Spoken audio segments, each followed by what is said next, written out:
ఉపవాసం అంటే ఏమిటి?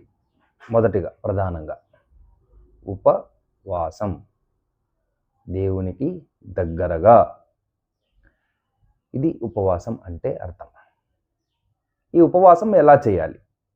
ఏ రోజుల్లో చేయాలి? మొదటగా ఏ రోజుల్లో చేయాలనేది మనం చూద్దాం. అమావాస్య, పౌర్ణమి, ఏకాదశి, ఈ 3 రోజుల్లో ఉపవాసం చేయొచ్చును. అలాగే ఏదైనా ఒక ప్రత్యేకమైన దినాలు కూడా మనం చేయవచ్చు.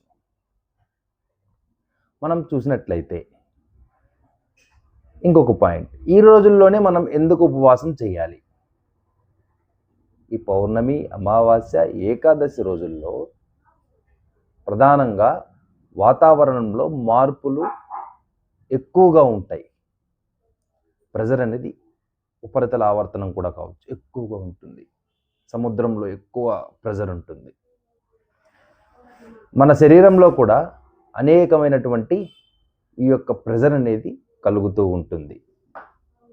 సో ఆ రోజుల్లో మనం ఆహారం తిన్నట్లయితే ఏమవుతుందంటే మనకు అధికంగా చెస్ట్ పెయిన్ రావడం, తలనొప్పి రావడం, కోపం రావడం, ఇలాంటివన్నీ జరుగుతూ ఉంటాయి.